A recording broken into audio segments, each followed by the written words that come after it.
نگفتم میخوام تنها باشم؟ وقتی قراره تا آخر اون بست بشینیم اینجا بهتره با هم دوست و مهربون باشیم بهادر خان. تو منو میشناسی؟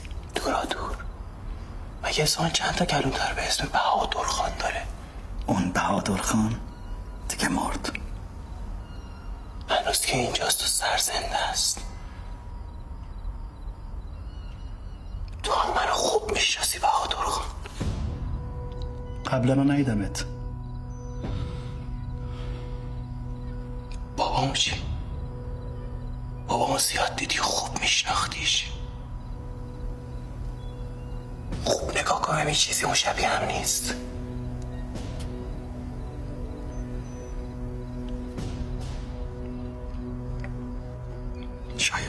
شاید نه حتما.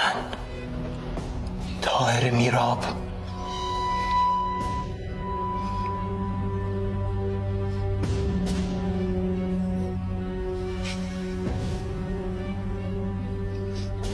موقع مرگش چیزی بهت نگفت؟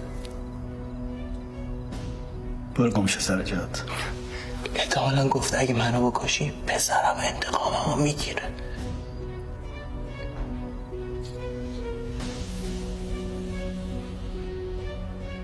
پسر جان صبر کن، بذار آفتاب من از پشت ابرشون در بیاد. اون وقت میفهمه که پشت پرده قتل پدرت نه کسی بود.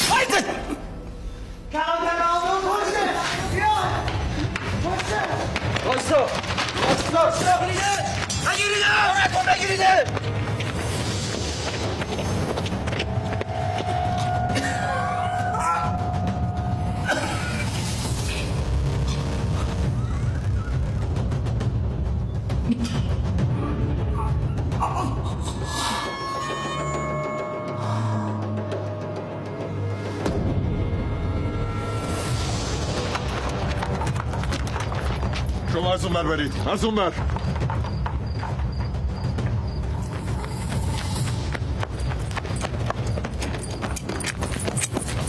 سب کن مسعود بی جان در امانی. سب کن.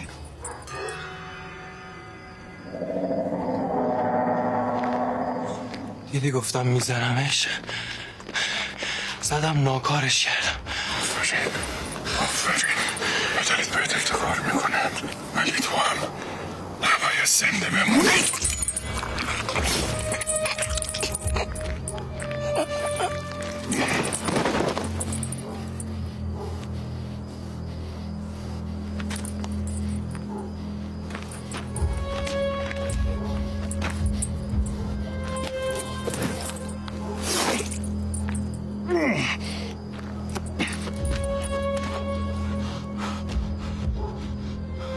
بیایید پیداش کردم گرفتمش بیایید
بلند شو بیا تو دکون زن و بچه مردم رد میشه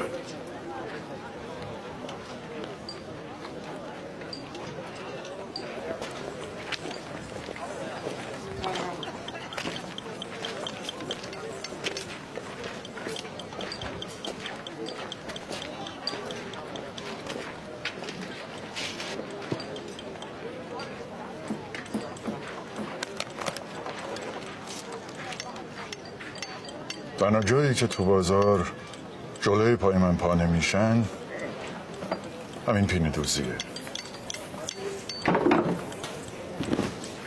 داروغه پیغام داده جفتمونو با هم ببینیم. رابی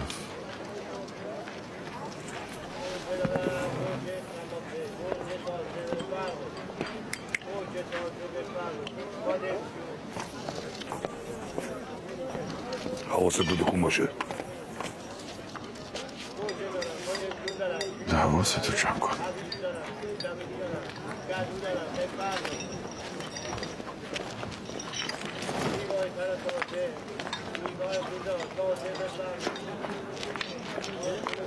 سلام مهیار بیگ.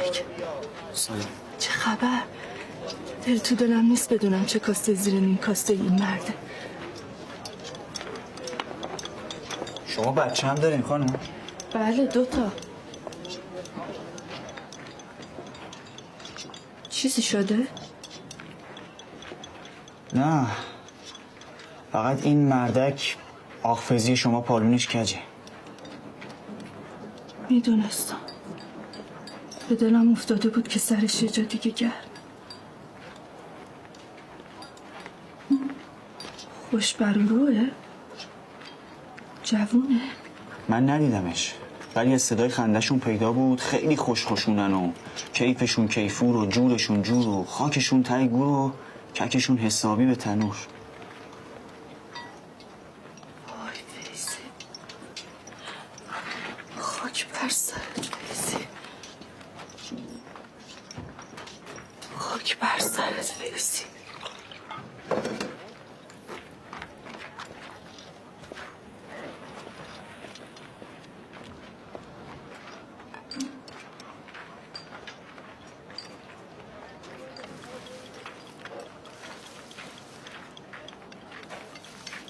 دیروز به هوای خرید حبوبات علافی رو ول کرده بود رفته بود. وقتی اومد خونه دستاش خالی بود. گفتم منشنت کو. بهونه آورد داشتم از در قهوه خونه رد می شدم. نقال داشت رستم و سهراب تعریف می کرد. همونجا نشستم یادم رفت حبوبات بخرم. اون وقت که خانوما داشتی از گل بچینی برمیگشتی و به وکیل بله میگفتی باید چشاتو وا میکردی و فکر که اینجاشو میکردی. بابام خیلی قبولش داشت. میگفت چند سال شاگردم و چیزی جز رو راستی ازش ندیدم. هم منو بهش داد هم خونه زندگی. شما جای برادر من مهیار بی. بگو چی کار کنم؟ تکلیفم چیه؟ فل نسبت خر و خورجین و جوال و بار و اشتر رو تو در ببر. نه، نمیخوام طلاق بگیرم. نمیخوام ارث و میراث پدرم بیفته دست غریبه ها. شما نمیدونی مهیار بک، خونواده همون از قدیم با هم دشمنی داشتن. بابام باهاش شرط کرد قید خونواده‌شو بزنه که به دومادی قبولش کنه. عوضورشو برام در بیار. ببینین زنی که بی نجابت کیه که به خاطرش قید من و بچه هاشو زده. اینم یه 20 دیگه. شب میرم دنبالشون، دست و پاشونو میبندم. اون وقت اگه مرد هاشا کنه شما هم صبح با بابات بیا این دور گلون رو تو تحویل بگیر. خوبه؟ خدا از برادری کمت نکنه.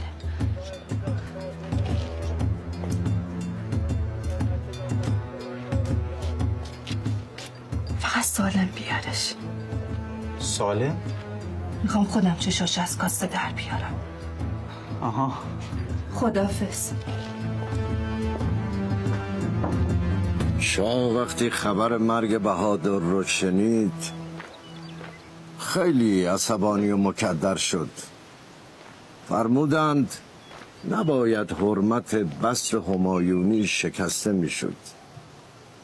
ولی وقتی من از فساد و خیانت بهادر به عرض همایونی رسوندم و گفتم که قاتلش هم کشته شده، چند پله از تخت غضبشون پایین اومدن. خدا رو شکر. فساد رو باید از ریشه کند. اما من نفهمیدم که چرا منو اینو با همدیگه اینجا خواستین. بهتر نبود که این فرمایشاتو فقط به خود من میگفتین؟ نه، به جهت اینکه قرار شما با هم همکاری کنید. منو با هم؟ به جای بهادر باید یک کلانتر مناسب منصوب کنم. مهیار بگ، تو قراره که کلانتر جوباره بشی. قبلا که گفتم که از دنیا دل بریدی و هوای مال و منال و منصب رو نداری. این دنیا نیست، وظیفه است، مسئولیته. شرط وظیفه شناسی و عیاری هم همینو میگه. کاری که بلد نیستم عهده‌دار نمیشم. آفرین، آفرین، حرف حساب. اگر آفرین مقصود بیک تو رو راضی میکنه، من باید به فکر یکی دیگه باشم. به سلامت.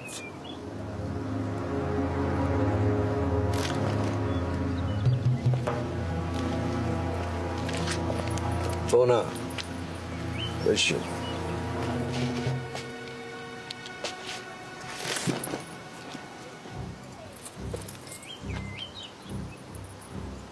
حتما به گوشت رسیده که ظفر رو که 1.5 سال نتونستی پیداش کنی. جون بر دست و پا بسته برام فرستاده. من آقا اینو دارم جلوی 2 گوشت میگم. کدوم تا پر و بیل زدی که بوی گندش بلند نشده؟ جونور به خاطرش داره همه رو اذیت میکنه. کاری ندارم.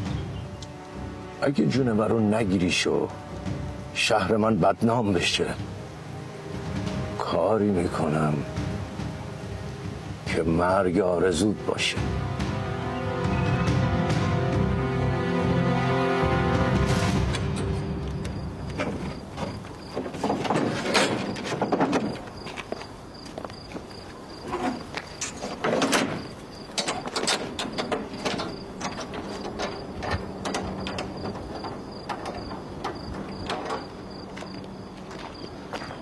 مهیار بیگ، چرخ گاری شکسته. کدوم گاری؟ گاری وسایل کارگاه که داره از قمشه میاد. کجا؟ میگه 1 ساعت مونده به اصفهان. چرخ یدک هم ندارن. زن و بچه کارگرا موندن تو بیابون. خب افسون بیگ میخواست تنهایی بره. خاتون گفتش اگه زحمتی نیست شما هم باشون برین. اگه وقت خدای نکرده راهزنی چیزی حمله کرد باشید کمک کنید. افسون لازم نیست بیاد. من و شوهر چرخو میرسونیم بهشون. من نمیام. اونایی برن که کارگاه دارن. اصلا دلم نمیخواد. یا انگار کن مثلا دش کاری چیزی دارم. زوره؟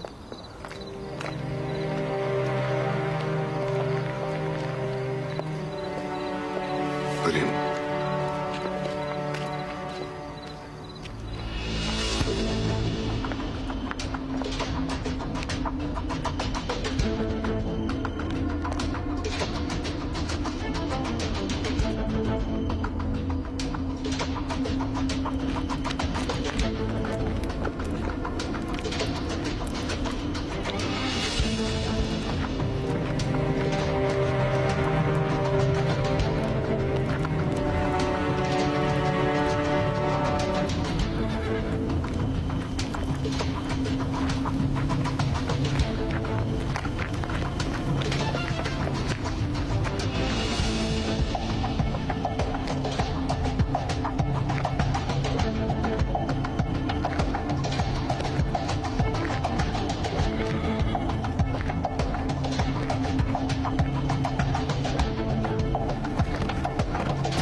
چی شده؟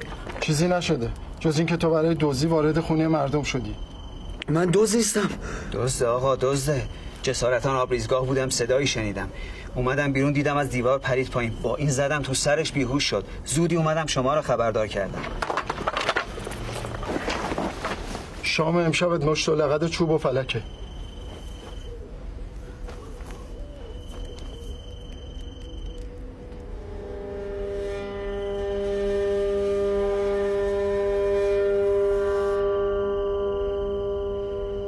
طفلی چقدرم جوونه. اذیتش نکنین. سن و سال دزدی اومده پایین خواهر. تو هم بیا اگه شکایت داری. نری فیزی، من میترسم تنها بمونم. کسی رو داری بهش خبر بدین؟ نه پدر نه مادر. قوم و خویش نزدیک و دور، بالاخره یکی باید باشه بیاد به دادت برسه، نه؟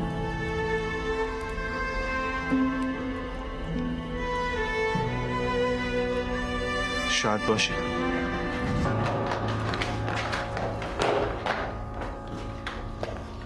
نبندش.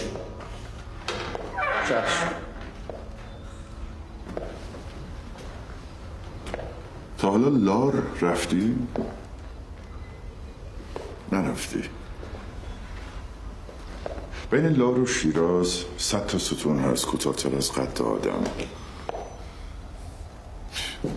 پایه هاشون سنگی، بدنه هاشون گچیه. چند سال پیش به دستور خود شاه عباس ساختنش. میدونی چی هن؟ راهزن. میگرفتنشون، چالشون میکردن، دورشون سنگ میچیدن و گچ میگرفتن. اون ستونا میدونی علامت راهن؟ برای راهزنو که بدونن آخر عاقبت کارشون قراره به کجا بکشه. تو دعوا و مرافع وقتی میگن گورت گچیه، منظور دقیقشون همینه. بلد شدی؟ آره، این سخت‌تر از پینه دوزی که فوراً دیفوت و فنش یاد گرفتم نیست. ولی من دزد نیستم. آره، تو دزد نیستی، تو راهزنی. مقامت 100 مرتبه بالاتر از دزده. روز روشن وارد خونه یه زن افلیج میشی و میگی دوست نیستم. چند ماه پیشم مگه مهیار ضمانتتو نکرده بود با خان کاکا بالای دار رفته بودی؟ البته هنوز این نشده. میگن ماهی رو هر وقت از آب بگیری تازه است. اگه بلد سخت نیست اینم بلد شد. آره این آسون، فوراً بلد شدم. چه چیزای خوبی آدم میدی. از خاک به گور و کک به تنور و توف به تابوت خانکاکا بیشتر و بهترتر. ولی مردن و نمردن و بیخیال. بی خیال و با خیال. فردا میفرستمت پیشش تا از هم دوزخیاش خیلی چیزای تازه تر و بهترتر یاد بگیری. شبت خوش. من کاری نکردم. آخرین شب عمرت به خیر باشه. ببندش. چشم.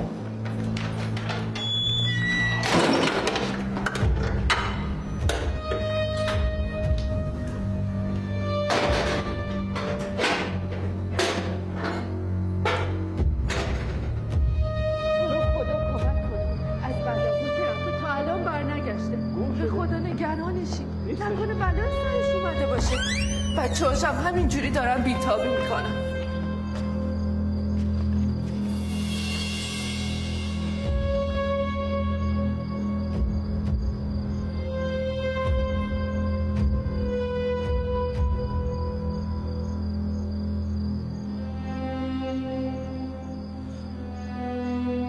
چشم آقام روشن. دیده گفتم زیر سرش بلند شده آقا جون. فیضی کیه این؟ رحیمه. اسمش به درد من نمیخوره. گفتم کیه؟ خواهرمه. چی شد؟ نفهمیدم. خواهرت؟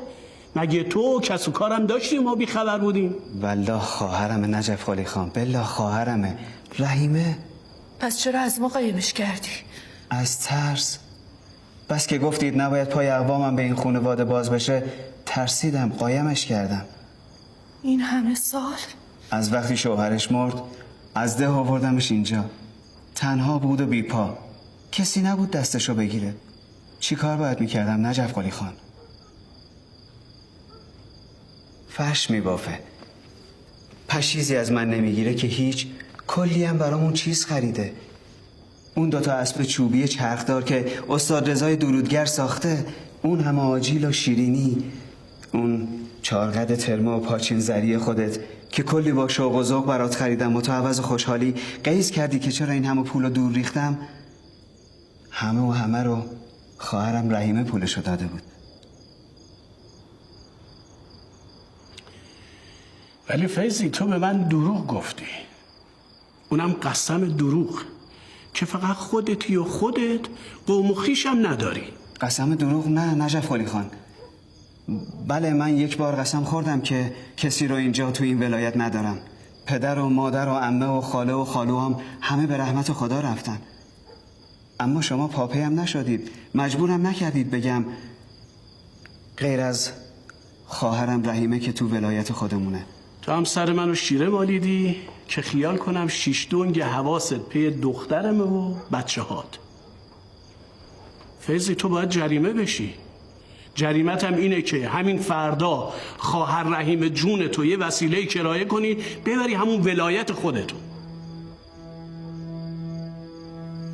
خدا رو خوش نمیاد بابا. خدا رو خوش نمیاد برگردونتش به ولایتشون. خونه ما هم نزدیکتره هم جدارتره. تازه 3 اتاق خالی هم داریم. ببخشید نجف قلی خان، از فضولی و دخالت بیجا پرهیز میکنم، ولی به جهت اینکه من باعث این قسم بگو مگو شدم باید خدمتتون عرض کنم که جناب عالی اختیاردار من نیستین که بگین برم گردونن یا اینجا بمونم. خوبه بدونید بنده سواد دارم و حافظ قرآن و نقاشیامو با نقاشیای استاد بهزاد جابجا میگیرن. منظور این که نقشه قالیام تقلیدی تکراری نیستن، همش از فکر و ذوق خودمه. به همین خاطره که قالیچه هم چند برابر قیمت قالیچه های معمولی به فروش میره.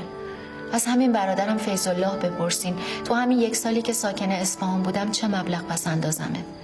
همین روزاست که انشاءالله به لطف خدا میتونم یه خونه عیونی بخرم. اون وقتی که دیگه شما خیالتون میتونه راحت باشه که قرار نیست سربار دومادتون و دخترتون بشم.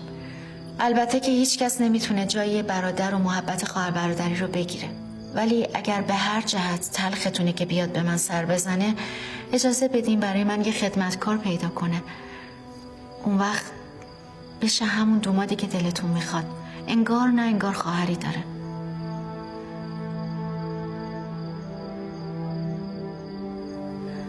قانع شدی؟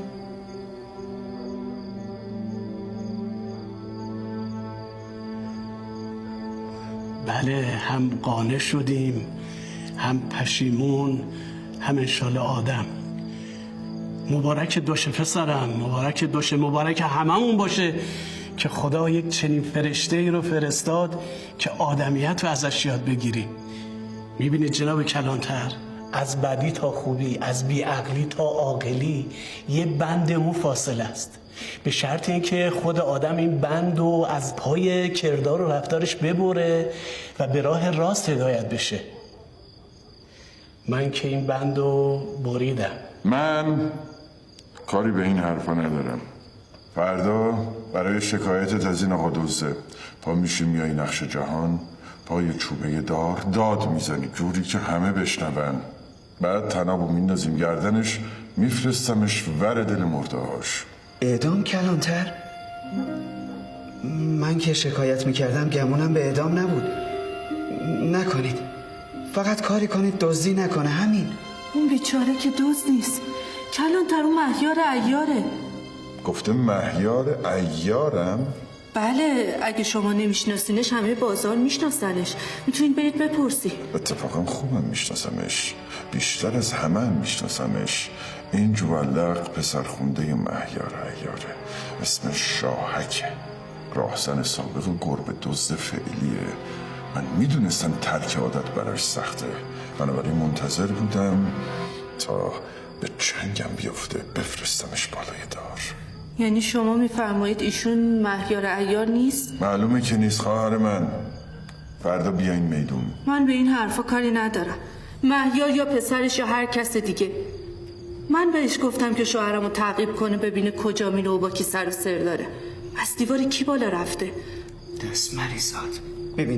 میبینی جناب کلانتر؟ کارم به جایی رسیده که عیالم برای من به پا میذاره. بفرمایید نجف خالی خان، بفرمایید.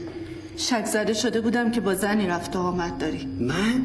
بله، میبینی که اشتباه نکردم. برو خدا رو شکر کن که خواهرت از آب در اومد. جناب کلانتر، اون پسرش تقصیری نداره. من بهش گفتم که من مهیار عیارم. بله گفت، اما ایناش اصلا مهم نیست. این یعنی نشونه. اتفاقا مهمه. این یعنی نشونه. گواهش هم حی و حاضر. شما بهش گفتی از دیوار مردم بره بالا؟ نه، من که فوتوفن عیاری و بلد نیستم. من فقط بهش گفتم که شوهرمو به پاد ببینه با کی سر و سر داره، همین. اولا عیاری نه، بگو دزدی. شما خواستی به پای شوهرت بشه، اما نیتمون بلا فاصله و فلفور این بوده که به جانمی جان، چی از این بهتر بهونم که پیدا شده. میتونم عادت تازه کنم، دلی از عزای دزدی کردن در بیارم. شاهدشم حی و حاضر. به شما گفته مهیار عیارم، دروغ گفته. بالا رفتن از دیوار مردم که جرمه. حالا اگه قصد و نیتش سرقت و قتل باشه که جزاش مرگه. شما حتما فردا میایی نقش جهان. بزرگش نکنین جناب کلانتر. از دیوار خونه خودم اومده تو حیات خونم و شکایتی هم ندارم. به شکایت و رضایت و حکایت شما دخلی نداره. اصفهان پایتخت شاهه، پر از تاجرای فرنگی و همه اقلیت‌های عالم. امنیتش از نون شب واجبتره، حتی برای خودی‌ها. و وظیفه من به حکم شاه این امنیت رو ایجاد کنم برای جلب رضایت مردم. خوشگلدون، شب خوش، به سلامت. چقدر خوب و پرمغز حرف زدید. اجازه بدید کمک کنم که تشریف بیارید بیرون. وظیفه منه نجف خالی خان. گفتم کمکی کرده باشم. به سلامت. ما بیرون دم در منتظریم که شما تشریف بیارید.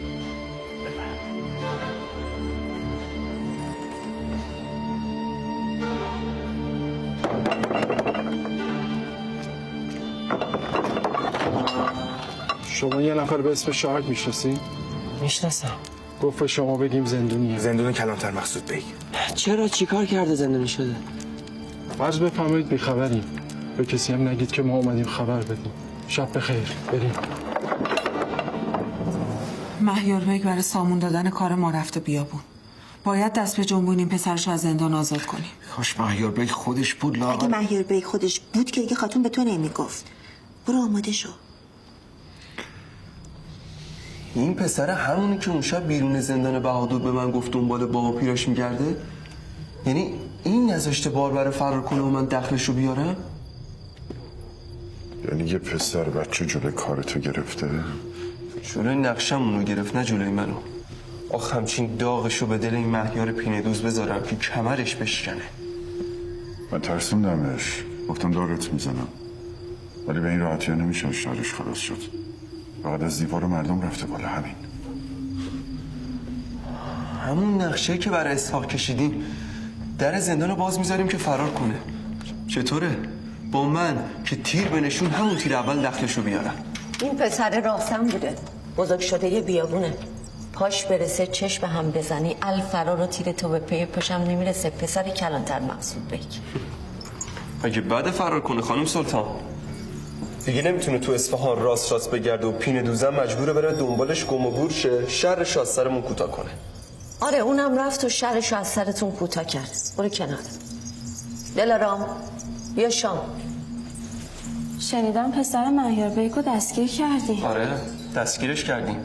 حالا هم میخوایم کاری کنیم فرار کنه، با تیر بزنیمش. فرمایشی هست؟ پدرت دوباره داره با تناب این بچه میره توی چاه.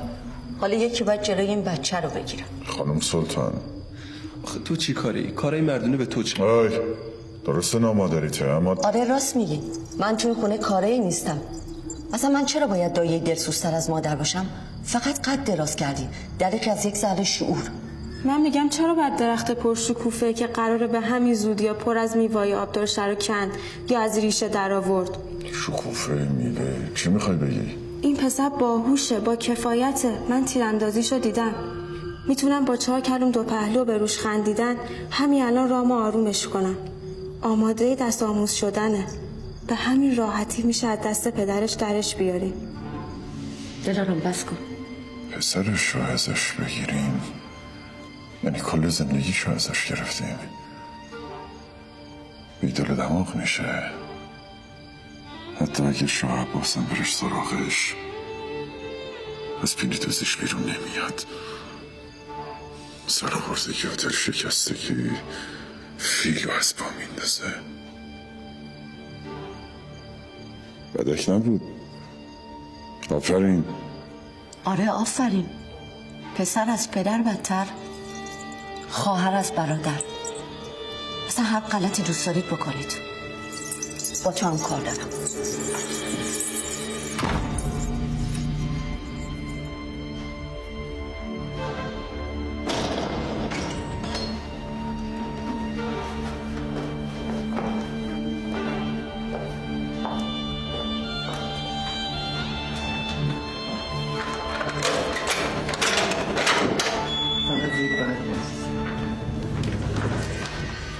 آخرین بار که همو دیدیم یادت رفت اسممون بپرسی.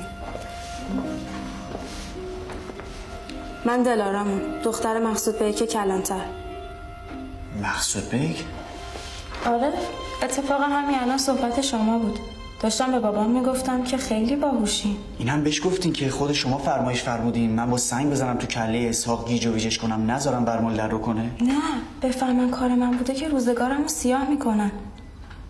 بابام بعدش نمیاد از میون براتون داره داغ به دل پدر خوندتون بذاره و دق و خونده یا نخونده نه بابامه نه پدرمه. این چون خودش دزد و راهزن و طرار بوده، هنر ردزنیمو دیده، تیراندازی و پوز بلنگی پا بده بودنمو دیده، خیال خودش گفته من میتونم اجیرش کنم. وگرنه من کجا، اون سولاخ موش پینه دوزی کجا؟ حالا مگه شما کمکم کنین بتونم ورمال در رو کنم، قول مرد و مردونه میدم تا سال به سر نرسیده برم راهزنی 100 تا قافله رو لخ کنم، کلی یاقوت و الماس و زمرد و اینا بیارم. بعد یه شبی نصف شبی چیزی بیام سراغ خود شما رو بدزدم. بعد با اون از سواری تعریفی و معرکه بزنیم بریم مملکت عثمانی. قبوله؟ بابام و برادرم نقششون همینه که فرارت بدن. ولی حساب شده. از هر راهی بری یکی تو تاریکی تیر زهراب داده به کمونش به زه برقی شکارت کنه. تیر زهرابی؟ عجب توف به تابوت و خاک تایده رو کک به تنور یعنی بابا و داداشید. اگه میخواین ببینین و بدونین اون دنیا چه خبره، بسم الله. من همین الان میرم کلیدو میدم به خودتون و سرم میذارم رو بالش. خیالم تخت که نه امشب و نه هر شب دیگه یکی نمیاد دزدم بشه مجبورم کنه باش برم مملکت عثمانی. میخوابم. 7 پادشاه 7 اقلیم به خواب میبینم که اومدن خواستگاریم برای ولیعهدشون. خوبه؟ نه اصلندش خوب نیست، خیلی هم از بد بدترتره. مخصوصندش که شما فرمایشات میکنین 7 پادشاه برای 7 شازده مافنگیشون میان به خوابتون. یعنی من اصلا یعنی بگذاریم حالا. وساطت کردم، گیسکه رو گذاشتم که قصد دزدی نبوده دزدکی رفتی خونه مردم تا بابام جرمتو ندید بگیره آزادت کنه. آخه آزاد بشم که دوباره اسیر و اجیر مهیار بیگ بشم؟ اگه اختیارش دست خودم بود میگفتم این سولاخ هلوفتونی برام آسون تره تا اون سولاخ پینه دوزی. جدی؟ بله، شوخنگی نمیگم، جدنی. اینجا مثلا شما هستین بهم سر میزنین. اصلا و ابدا از این وعده ها به خودتون ندین. الانم بابام خودش اجازه داد، گفت بیام ببینم قول میدین خلافی ازتون نخیزه که پشیمون بشم چرا ضامنتون شدم. میدونم ولی اینجا اقلکند شما هستین، من صداتون رو میشنوم. خود شما به جای من اینجا بهترتره یا اون سوراخ پینه دوزی؟ چه اصرار و اجبار که برگردیم پیش مهیار. بازار 1000 جور دکونه رنگ و بارنگ داره، چرمکاری، چراغسازی، ادویه فروشی، کتاب و کاغذ، بلور و چینی، کفش و گیوه و کلاه و همه چی. شاید به یکیشون که دوست آشنای بابام بود زور زدیم به شاگردی قبولتون کنه. نه، همه اینایی که گفتی به نظرم سوراخ‌موش میاد. من همه فکر و ذکر و خیالاتم بیابون دلوازه که هر طرفو تا چش کار میکنه نگاه کنی دیفال نبینی. بعد خنجر و شمشیر و دشنه و هر چی بخوای به خودت ببندی هیچ کس هم جرأتشو نداشته باشه بگه برای چی به خودت سلاح بستی. پس دکون و دکه و بازار هیچی. اما اگه کاری باشه که اسلحه بخواد چی؟ یعنی مثلاش دزدی موزی؟ مثلا شبگردی و کیشیکچیگری با موزی که دست تو کیسه خودت از منت این اونم که نونتو بدن رها باشی. یعنی مثلاش بر بابات کار کنم؟ از خداتم باشه. بابام خویش و همخونه نزدیک شاهه، خیال نکن کم آدمیه. آخه بیام مرا بابات کار کنم که از چش و چار مهیار بیگ بیفتم؟ دلرضا بودن مهیار بیگ برات مهم بود از دیوار مردم بالا نمیرفتی گیر بیفتی.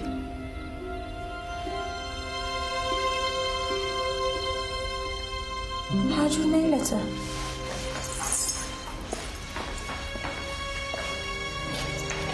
به هر حال اگه دیدی کلیدو تو قفچه گذاشتن به پا شیطون حوست نندازه فرار کنی.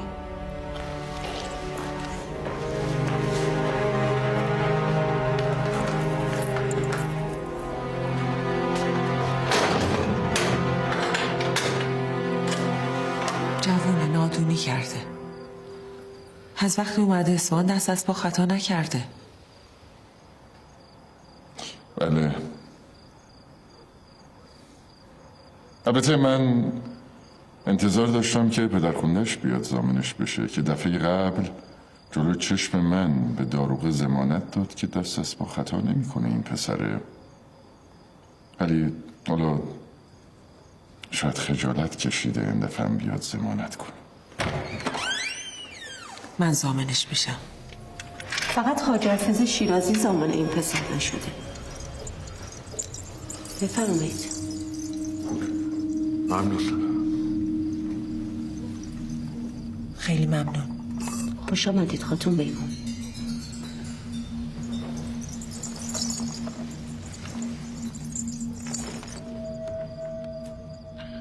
در تعجبم که چرا شما میخواین ضامن بشین خاتون؟ شما کجا و مهیار و این شاهنگ کجا؟ بعدشم میخوام بدونم کی به شما گفته که این پسرک الان اینجاست. من بهشون گفتم. آخه مهیار بگ رفته جایی به من سپرده بود که برای این پسر شام ببرم. رفتم در خونه دیدم نیست. یه رهگذری ظاهرا دیده بود که احساسا گرفتن بردنش، گفت معطل نشم. منم رفتم خونه به خاتون گفتم.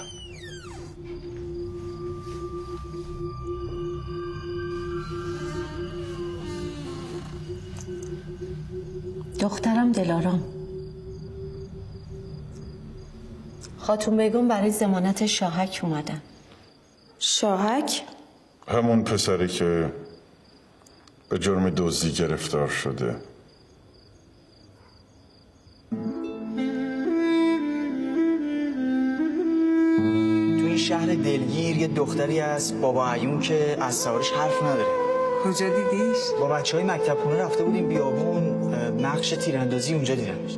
خواستم ببینم این دختر بابا عیون معیون رو شما میشناسین، میدونین اسمش چیه؟ پس دلارام خانم که سوارکاریتون حرف نداره شمایی؟ شنیدم اسبتون رو دو پا حدی صاف عمودی که قابل ترین سوارکارم میلغزه میافته، اما شما خودتون رو چسبیده به زین نگه میدارین. خواستم داروغه رو در جریان دزدی پسر مهیار قرار بدم، اما ضمانت خانم با کمالاتی مثل شما کجا و ضمانت پیلور و پینه دوز و این اشخاص ادبار کجا؟ روتون زمین نمیندازم،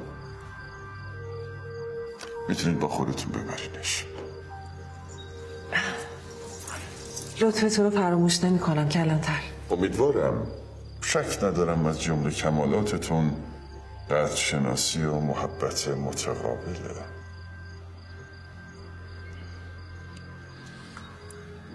فردا شب تعدادی از خانم‌های اشراف مهمان منن.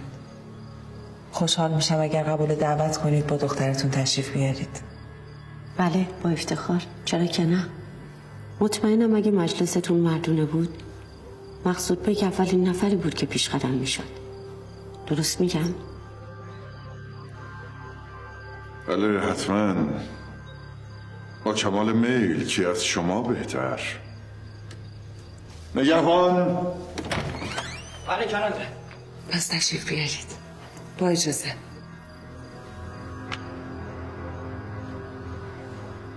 خاتون، من فقط این بار میتونم این پسر رو ببخشمش. دفعه بعد بخواد کارش رو تکرار کنه سر کارش با داروغ است. خیلی ممنون از لطفتون کلانتر. شب خوش. نگهبان خانمو به زندان راهنمایی کن. شب شما هم به خیر و خوشی خاتون.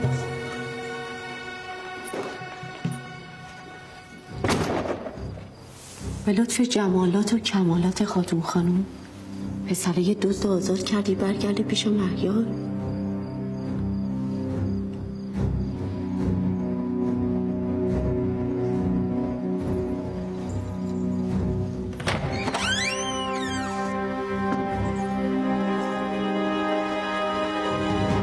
مطابق قولم درخته رو پایش کردم. الان آماده است که با یه لگد به تنش همه ی میوه‌هاش بیفته تو دامنتون. آفرین بابا، آفرین.